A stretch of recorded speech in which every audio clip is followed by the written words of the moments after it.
After a high-stakes match between Impunity and J-Team, we're coming up to something that, honestly, we can be a little bit more casual with. This is the only match of the day with no playoff implications. It's all about pride for DWT and Sem 9 here on the board. Before we go deeper into the matchup, though, big thank you to our sponsors.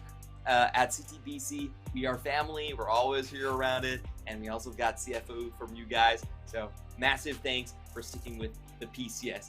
Now, Frank, going into this matchup, there's less stakes here across the board.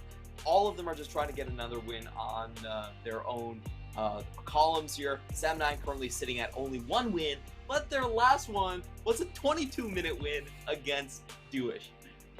Yeah, it was an absolute stomp against Dewish team. But it was really interesting because after that game, it felt like both teams took very different paths as how the rest of their season went. Dewish team just looked like a completely different team afterwards, even though they had a couple of, pretty hard losses where they just get knocked out off the rift. But they've looked so much better as the split has gone on, whereas on the flip side, Sem 9 looked like after that win, they just had nothing left in the tank. They used all of their brain power and draft guile on just to get that one win, and since then they've really petered out as far as momentum goes. It feels kind of bad when you put it that way. They use all of their gifts against the 9th place team. So, it would have been a lot more of a worthy headline if it was against PSG. But we're going to be taking a look at the roster here. It is going to be Lazar and Shedudu in their respective natural roles. So it means that Sem 9 this time around are going to be running with a different roster than the one they used to beat Dewish team. The last time it did it, it was Shedudu playing Corki in the mid lane. Ashing was on the roster. But this is, I think, sort of Sem 9's standard setup. What do you think about it? Yeah, I think when the season has already gone the way it has, you've already gotten that one win, right? You're not digging too hard. It's about time to give some more stage time and experience to try and build what's after this season. And I think that's the approach they've taken with bringing Lazar back into the roster while he has struggled from spring, even into somewhat summer. At the very least, he's improved from his spring form. Yeah, Ashing did not look like a permanent fix for the side of Sem 9. Meanwhile, on Dewish team, as we said, this team actually looked a lot more competitive throughout the split after the loss to Sem 9. Sure, they're only at 2 wins, but one of them was against a top team in DCG. They had close games versus PSG. A lot stronger in the early game is how I would classify Dewish team and the split from Sem 9. We're going to be taking a look at the top lane. Very interesting champion pools right here. The stats don't look all that pretty, but these are two of our most unique players on the Rift. Yeah, we saw the Nasus come out from No Name, right? And Lagunai was one of the players who did bring out the Camille early on. And they played pretty well around it, all things considered. Kind of made a run for PSG's money at that time. With the Poppy Camille combination, really isolated, unified a couple of times. And Dewish team have sort of now carved out an identity for themselves and how they want to play the game. And even though Lakunai has been a pretty large goal deficit at 14 minutes, I feel like some of it is also because of the WSL tax in his lane. It does happen quite often. We've seen some pretty interesting synergy between those two, or anti-synergy, if you want to call it that one.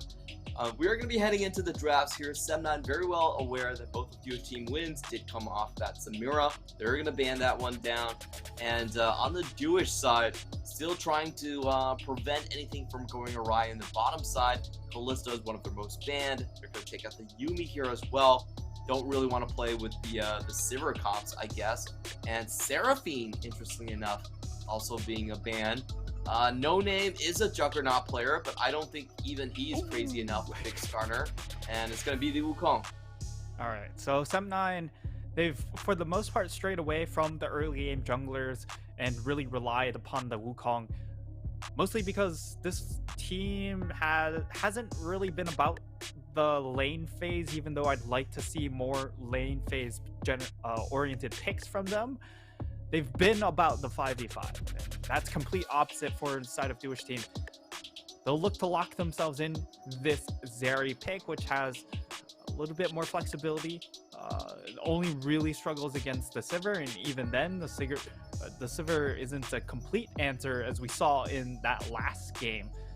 And Xiaotu will also get his hands on the Azir, probably the most aggressive pick that you can get for him. This is interesting. I haven't been a big fan of late game Jewish team compositions. I don't think this is I agree. where they've been particularly strong at, but against Sem9, I feel like it does make sense. You know, it's much safer to have something to lean back on. Meanwhile, Sem9 going for the menagerie already, the fox, the monkey, and oh no, not the human. That breaks the chain, but Sivir is gonna get locked in. Lazar, no, he done goof. You know, you should have picked an animal there. But okay, Sivir it is gonna be. I mean, they go from animal to like demi-human to human, so it's a pretty smooth transition. All things considered, right? Evolution. Yeah.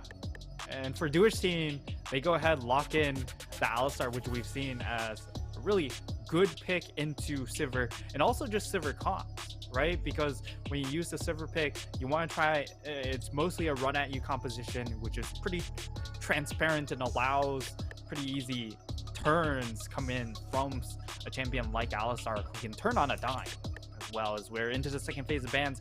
Silas taken away, of course. That is one of those picks you take away when you lock in an Alistar, and given No Name's diverse set of champions, certainly one of those things that you could see him take out. Yeah, I think also sets up DWT team for potential Gnar pick, still our most successful champion overall in the PCS. DWT team looking to take away potentially another top laner.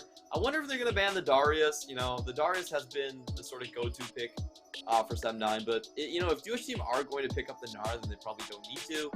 Sem9 thinking about their bans, and they're going to go with Talia? Oh, I'm sorry. You're right. Gnar already banned. Talia ban is interesting. Yes, it's directed at a Talia jungle, but WSL hasn't really shown him to be a super mechanical intensive jungler. Yes, he does have the Lee Sin, but at the same time, most junglers have a Lee Sin, right? And Talia is definitely an interesting ban there, as it will be the aforementioned Lee Sin to be locked in for WSL, as he continues to really focus more so on the early game junglers, where he has been able to find success. Sem9, they're looking for a support and the top lane, or perhaps they pivot towards an alternative jungler as well. I would love to see a Darius here, just because, you know, it's your last game of the season. Just go out with a bang, but it's Darius, Dunk Master. They could still go for it, right? Even though the Gragas has shown up, you can just throw it into the bot lane. Gragas, an okay matchup into the Alistar, where the Alistar jumps in and then you just immediately bop him out or isolate him by throwing out the ult. We get our dream! Let's go! Alright, let's go! Okay, so Sem9 with the super fun rundown composition. DWT team obviously trying to keep away. Plenty of disengage. I don't think this pick even matters all that much for them. Oh boy, Kenan. I have to say, I love Sem9 sticking to their guns, but if I'm not mistaken, I feel like DWT team is a direct counter to basically everything Sem9 want to do. It's difficult to just run at them when you have to deal with a Lee Sin kick, an Alistar knocking you back, a Azir knocking you back, and also just a Zeri just zooming over a very long wall to run away from you. But, you know, at the same time, like, hey, Sem9, at the very least, we get to see No Name on the Darius, right? It's been banned so many times. He's only gotten his hands on it once, did lose with it, but at the very least, we can finally see him showcase the pick that he's drawn a lot of attention on himself for. and I loved watching him play that Darius. He was level 5. He doesn't even need the Noxious Guillotine. He's just gonna run at you with Ghost and chase you throughout the lane. It was really fun to watch that Darius play, and of course he is gonna get some speed ups here. Couple things I had about the draft I want to ask you about. Do you feel like Vi is actually just better in these compositions instead of the Wukong? I feel like Wukong is, it has great AoE, but when you're trying to go fast, Vi stands for velocity. I think it does. True. And the big thing here is it helps facilitate that first kill, right? And you're just trying to get that first reset for your Darius. So in that regard, I also agree that it would have been better for them to go for a Vi, which adds extra lane tempo or ability to just find skirmishes in this early game before level 6. Even though Wukong can be an okay duelist, especially when you're looking to target top side of the map, I still think that there are better junglers in the early game to instead of that Wukong. All right, we'll see if the Wukong can carry through. Recently, it's been having quite a rough time, especially with the jungle clear nerfs. Now, DWT team, they do have 2 wins on the board. They can't catch up to 5. Again, just laying out the stakes. This game is purely for pride and purely for Sem9 to not say DWT team had double the amount of wins in the summer split for them.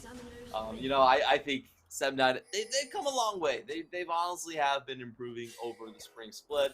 But to end with only 1 win in 36 tries, I don't think that's going to be feel good. So I think they're going to be playing all out. They finally get their composition unbanned, and we're going to be taking a look at the runes. Nothing overly surprising. Well, okay. Standard. I will say one thing. Going first strike on a support is pretty bold.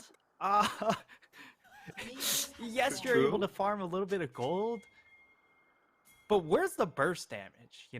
Usually with the first strike, you also want to be a little bit more bursty. And as a support, you're not going to get the EXP to be able to get those levels, to get that ultimate online earlier, to actually one-shot any target. So that pick seems a little weird. Is it late game carry Caspiel? Because I'll be honest, I feel like Sem9's bottom lane has just been almost pure utility. Like their laning phase has not been great, and a lot of the times they're just sticking around to help out in team fights. Take a look at this top lane. Lakunai actually getting a very good trade, gets the adaptive shield earlier on. No Name gonna charge in, and this time finally with the walk back does get his some HP back.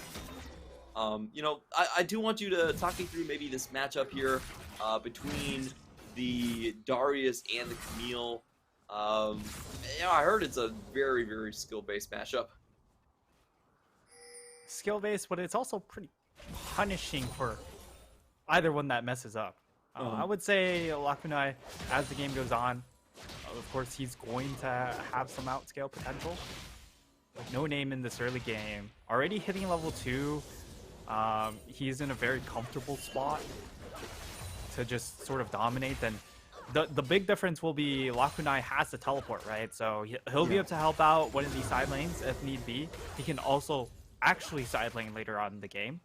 And for No Name, with the double movement summoners, if he's going to match, he really just has to look for just a straight up kill in the 1v1, because he won't be able to use the teleport to join his team later on. That's always the risk of Darius. You either go all in, you get the dunk, or you get blocked, humiliated, and you go home. You have high risk, high reward champion. That's why I love him. Taking a look at the lane so far, I think pretty standard stuff. You do kind of expect Gragas and Sivir to be winning out on the bottom lane. In the mid lane, though, I'm not so sure this is supposed to be happening, as Lazar is forced into an early base. Yeah, has the teleport though, so he'll be able to come back. It's just a matter of what kind of items he has on this recall. And he's actually going for a Doran's Ring. This is a purchase I do not like, because of the fact that you can just spec into I forget what the alternative item. It's missing off the top of my head. The seal. Yes, the Dark Seal. Yeah, the You Dark can just Seal, yeah. itemize Dark Seal here, and you should be just fine. It's Yeah. a much better item because if you get going early on, well, all of a sudden you get stacks for the Dark Seal. And if it doesn't, well, you'll sell it later on, like the Dorn's Ring, anyways.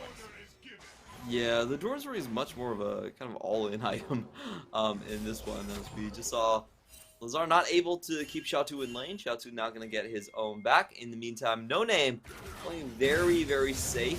We just saw WSL actually go into the topside jungle. No Name might have an opportunity here. Tuna has to be very careful. That apprehend can actually interrupt hook shots. Yep. So he's going to be just fine. And now this is almost close to the level 6. He's got the lane in a very good spot. If he hits the level 6, I feel like it's going to be a straight chase down. Let's see. Our observers are definitely hinting at that happening. But no. If our observers like panned away to look at a monkey, then it probably didn't happen. Yeah, that is true.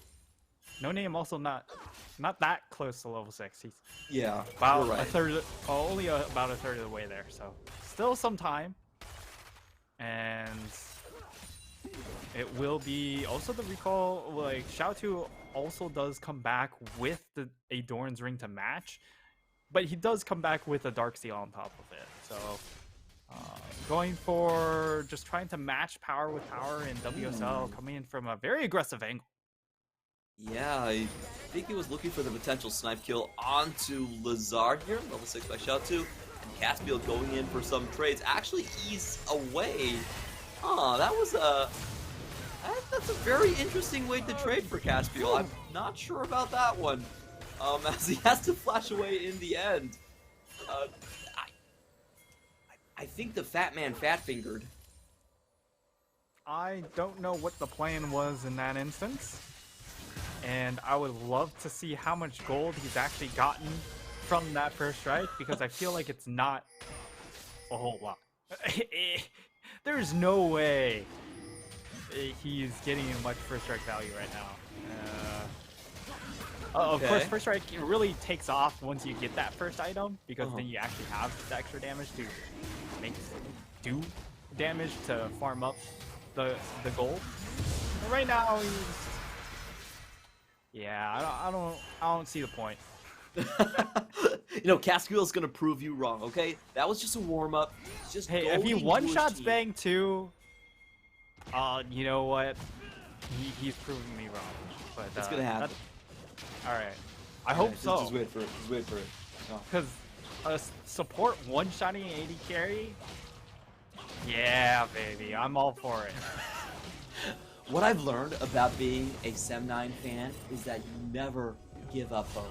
You always keep that flame just kindling right there, and you know that one day it's going to grow up into a great bonfire, just like Arashi is doing right here. As let's see, the charm goes wide. Xiaotu gets the double, and well, there goes my flame. There goes my flame. But oh no, Xiaotu didn't even have to flash that one. Yo. That was a little bit underwhelming. Call it as it is. Just missed the charm. That was really it. Yeah. And Xiaotu just walks away. Invest the ultimate, sure. But the only thing you're possibly losing here is maybe Earth Herald pressure without that ultimate. And even then, I feel like you don't really want to contest it with the top lane state as is. You want to get Lakunai a little bit more comfortable, unless you decide to bring Bang to it and have over for this fight. We're seeing Sem9 starting out this one. Meanwhile, Duo's team looks like they're going for a bot lane dive. We saw the pings already. They have the Alistar. Let's see if Sheddudu spots this. Okay, he definitely knows something's going on, so don't expect the dive to come through. And House still waiting around. Now Caspiel to join the lane. Caspiel is level 6 over the Alistar. Excuse me. Level 6 obtained, so if Enhao does overcommit to a play, or perhaps Lakunai overcommits, it's very easy for Caspiel to make them overcommit further, right? You either blast the rest of his team back. Oh, okay. Ooh, but Caspiel actually tries to face check this explosive attacks. Knocks Bang 2 back, but not far enough, and he doesn't have the flash to get away from that one. So, we were setting up the first strike, Ragus, like the miracle was about to happen, but Jewish team, they get the drop on him. Yeah, first strike, absolutely not helping him out in that situation. And True. He is still itemizing for the AP Gragas. We'll see if it ends up being the Everfrost for more utility, as I feel like you probably should as the support. Yes. Or he goes for the for fun version because it's the last game of the split, so I'm gonna go for, Night Harvester to at least enjoy myself. That does feel like a bit of a stretch, if I'm being completely honest. I don't see Caspiel surviving after the initiation. He's just going in. Hey, he's embodying his rune. He's going for the first strike, and that's it. Okay, maybe that's what's happening. And how very happy to just wave clear here with Xiao2. It seems like the team is going to move into the bottom side. Lazar so far has been having such a hard time in this lane. Oh, No Name, top lane about to dunk. He's already got the full stacks onto Lakuna. Apprehend goes down, does health go through? Yes! And No Name gets a clean kill, walks out of tower range. Yeah, you just can't take that many free autos coming in from Darius. Yeah. And part of, the outplay is being able to outplay the Apprehend. But when you take that many autos, it kind of gifts half the trade over to No Name, and he takes full advantage. Lazar does get a good trade down here, but WSL is sweeping in through the side. He is spotted. Lots of pings going down. Now, WSL has been very adamant on trying to find these behind the tower snipes against Lazar. We want some of those style points to go through. Meanwhile, Caspiel, you see that first strike? You see that first strike, Gold? There you go, buddy. That's what you need. We're going to be taking a look at the top lane solo. Here you go, Frank. Yeah. Lakunai, he really just wanted 3 autos. And it's just auto. He does a good job in dodging out the Apprehend, but at that point you've already taken so many autos, he's fully stacked his passive. So you take just full damage coming in from the XU. There's just no chance of surviving that one. And as we get to take a look at how the situation is panning out across the lanes or across the roles, okay, Xiao2. Ooh, Lazar has to run away. Xiao2 just coming back after a TP. Yeah, just, standard stuff. You want to force a little bit of HP out from either side. Arashi coming in against Xiao2. Xiao2 disregards the monkey, pokes him a couple times, and Arashi backs away. Yeah, the big issue has been when Lazar is being played in the mid lane, he ends up falling behind quite a lot in CS or in the lane phase. And as a result, it costs Arashi as well, because how is a Wukong behind in farm against a Lee Sin? Lee Sin is not known for his power farming, but that's what's happening because he's getting zoned out of his jungle. He's slowly getting choked out, and at the very least he's able to find the Rift Herald to throw up into the top side to help try and snowball No Name, because they are able to get that first tower gold. But this is pretty much an all-out investment into No Name. This Darius has to essentially get a pentakill in that first team fight, or it's not gonna look pretty. All right, we just heard it from Frank right here. Nightstar just gave us the script. It's going to be Pentakill, Dunk Master, Space Jam time on the Rift for Sem9. We know what's happening.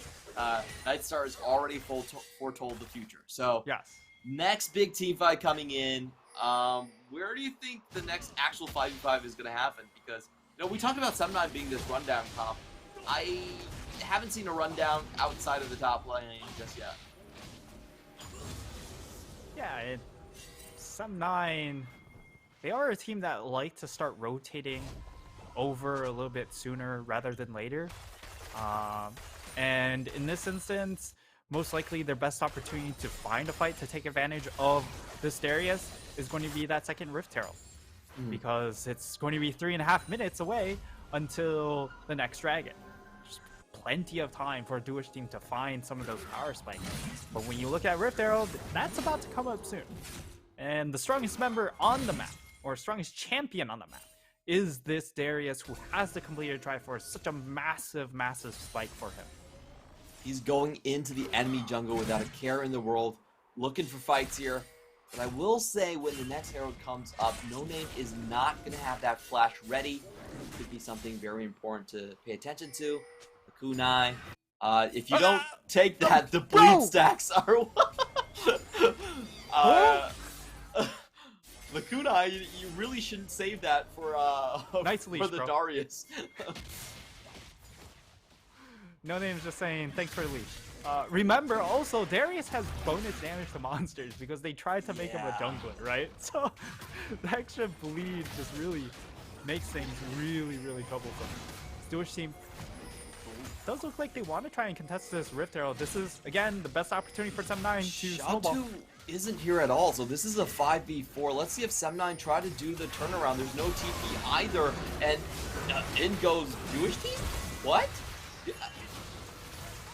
This is okay. This is No Name trying to run everyone down. He doesn't have the flash, but the ghost is already popped. They're going for Enhao as he is able to W underneath his own tower, and that went a lot better for Duish team than I thought it would.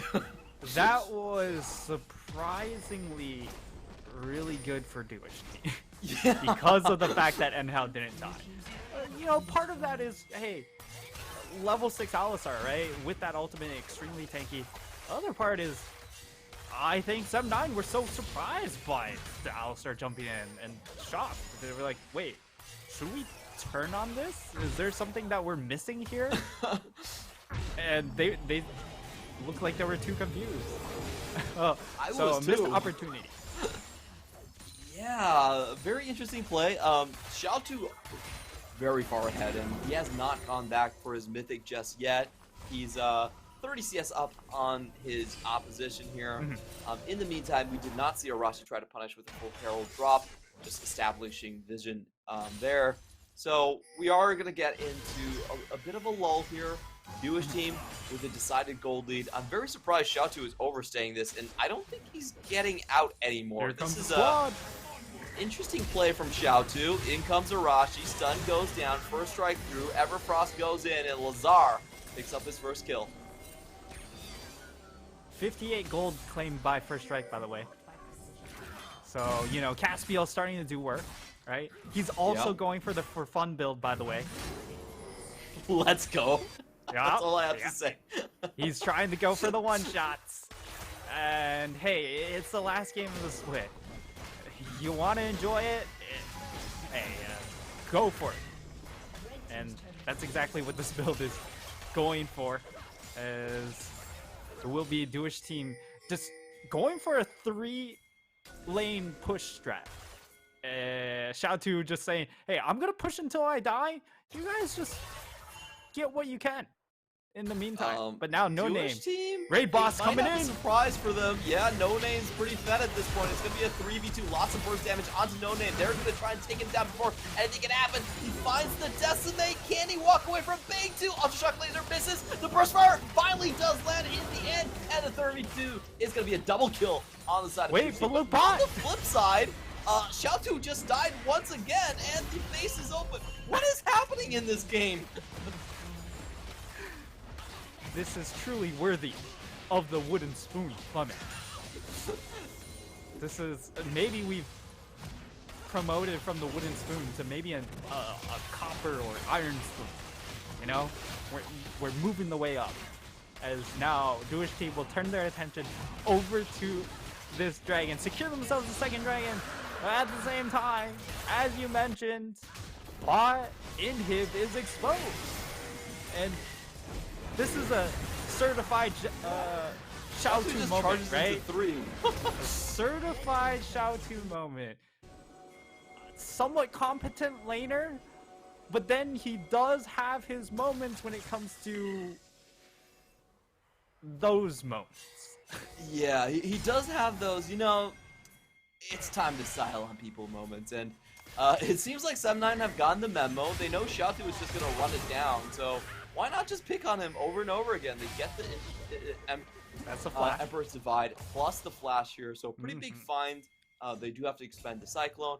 In the meantime, though, a lot of free farm time for No Name, as he's just heading. Let's get him again! Run him down! Oh no, they missed! Okay. Xiaotu's absolutely fine, and Lakunai, he could be looking for something, come back, and they get out free. This is... I don't know, this is worthy sacks. Of the Iron great. Spoon. That's all I can say about this game, because... How do we miss that charge? I think it's ping. I'll be honest, I do think it's ping because we do certainly have could be because you know there's that. There's always that factor when you are playing against Jewish team because of the for 7-9 as multiple well. locations. Yeah, they're based very far away too. So yeah, so you're playing from higher than usual. it's got to be ping. That's what I believe in. Okay, yeah. Enough said. Yeah. Any mistakes here? Ping diff. Ping diff. And that is built into our league. Being completely honest here, because we are across the entirety of Southeast Asia. Yeah. No Name finally going to get some screen time, and oh boy, this is like what the fourth time Xiaotu is just trying to run it down constantly. This feels like a cat and mouse game where Xiaotu has stayed alive for the last 3 attempts. Get him! Yeah. There you go, the charms. Oh no! The ult didn't work! It didn't bounce Lakunai back. And he goes down. Just Is this just a replay? I feel like this is 4 plays again. Alright, Arashi is now 6 on Enhao. They get the cow down. Lakunai is next, but he gets underneath his tower. But the turn. The question is, No Name, can he get away from this one? They kick him through, but oh, here comes a dunk. That's 1 guillotine used. And he still has the reset here, but not going to be able to find a secondary target. 7-9, now with 3 dead members from Jewish team, are going to start this Baron. This could be the turning point. Xiaotu, this is his redeeming moment, Clement. It was all calculated. Yeah. You run it down 4 times in a row, and then you come back to finish them off at Baron. I've seen this happen. Yeah, because now you're raising the gold bounties, right? So when he gets that quadra kill, he's getting not just 1,200 gold, which is 4 kills. No, he's getting like 2K because he's cashing on some fat bounty gold. I'll be honest, I'm not sure what's happening in this game. Like, even for 7-9 in Jewish team standards, this is dude, I mean, they've let themselves go, so I think by default we also get a chance to let ourselves go. Yeah, this ladies and gentlemen, you just gotta sit back and enjoy the show. This is it's a great entertaining moment. Completed. Oh, it's Run Fast Gragas 2. Run Fast Gragas, Dunk Master Darius here, and it's also Run It Down Xiaotu. So I don't know all if of our favorite this is Drunk Master Gragas. You gotta stay with the synergy. Make it rhyme. Okay. My bad. It's Drunk Master. We could be getting Bang 2, looking for a play here, but Xiaotu already uses the spell shield. He's going to be completely fine. In the meantime, WSL finds himself a scuffle with Fate. Definitely doesn't win this one. I'll just have some spoil surge for you. In the meantime, Lazar could be looking for a flank. I think we are getting to the point in the game where if Jewish teams start to group up and they have those late game carries, they can most likely disengage. And a lot of it is going to come down to Arashi. They find Bang 2, pop the flash right off the bat here. So Caspiel with the explosive cast, he could be finding Bang 2 next. And 7-9 start this objective. Jewish team a little bit late. Very late. And now tries to go in onto this one. He's got nowhere to go. The actually goes in. lands. Bangtu with the 4-man, but he's instantly out of there. And They're all this kinda low. is Dang Dunk City. We've got the double 3-man across the wall, but it doesn't matter. They're still going for it. Bangtu trying to find a kill, and no, it's gonna be an ace. 7-9 trade 1 for 5. Clement, that was just one of those moments where it was really all caused by WSL having a certified SFFM moment, right? Because they're all trying to set up for Dragon, and WSL is just farming bot lane against farming Crush. And as a result, he's late for the Dragon. The rest of his team doesn't look to push further into River, and it all snowballs from there.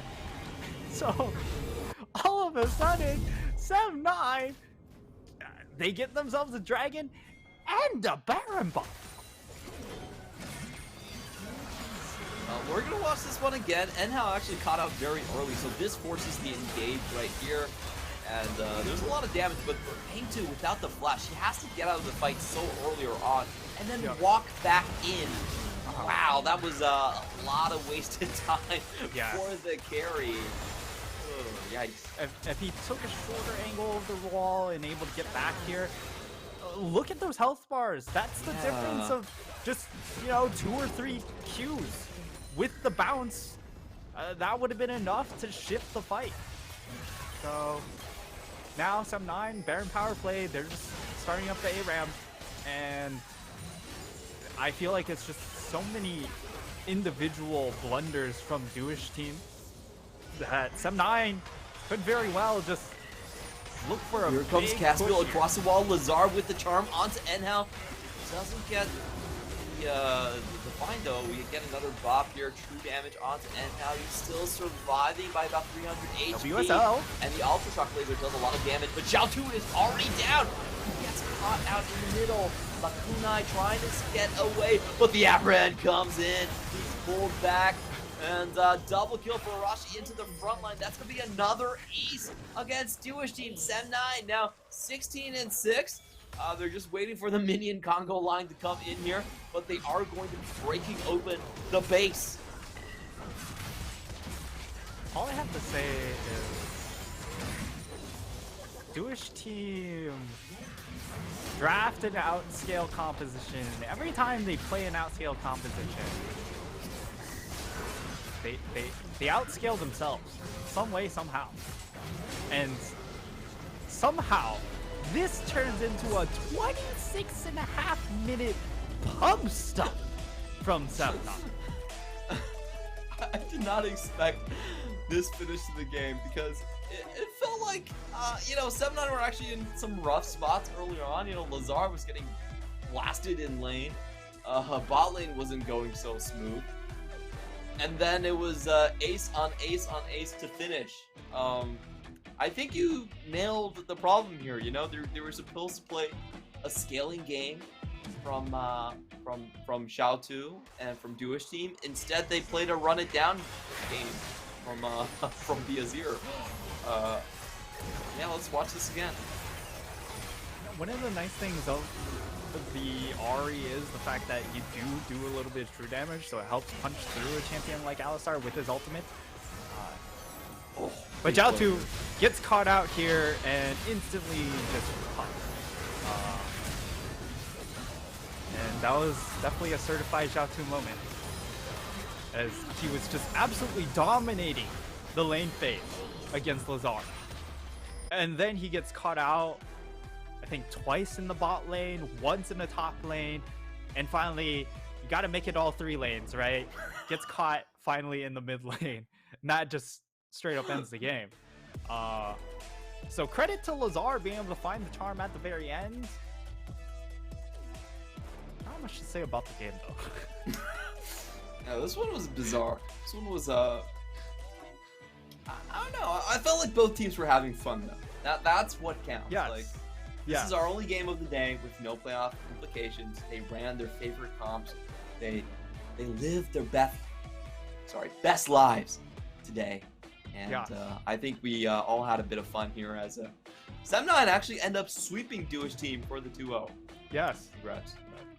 Jewish team may be able to beat better teams, but they can't beat 7-9. You know, the So, funny thing is that this actually completes like the circle, and The if you circle only suck. look, if you don't look at the bottom chain that links back, you could actually say 7-9's the best team. You know, 7-9 2-0 Jewish. Jewish beats DCG. DCG has that win versus PSG. 7-9 proven best team in Malaysia, #1. Yeah. There we go. So I think this was a really nice breather to the rest of our day, which is super intense and everything has to do with playoffs. But what a fun one! What a fun one. I want to ask you where you think 7-9 is going to go in the future splits. Of course, the off season is incredibly long. But this question applies to both teams. Where do you think these two teams are eventually going to end up, and who do you think is going to progress further, maybe come next spring? I think it boils down to the personnel changes. No doubt both of these squads will shift some or maybe all of their members. 7-9, of course, this is their first split or first year as an organization, so we don't know from a organizational standpoint what they would do to the roster, whether it is just a complete revamp. But we get to see the post game. Shout out to, he was set up to carry, man. He was the chosen one. No Name was the chosen one. No Name doesn't care about your prophecies. He's all about dunking. So 3-1-5. Great apprehends in the middle of these team fights. You got the solo kill top. Really fun to see. Fast fingers, fast combos to stack up that hemorrhage. And even though the damage numbers don't show it, I think it was very influential in those team fights. Yeah, the Darius was one of those champions that when ahead, he demands a lot of attention, especially if you are just playing to 5v5 all the time. 5v5 into 7-9, which was what the side of Jewish team tried to do. And, Raid Boss took him out. So we're going to come back with MFT versus Impunity to see who can get over each other and secure that 7th spot in the lower bracket. Don't go anywhere. We're going to come right back after these messages.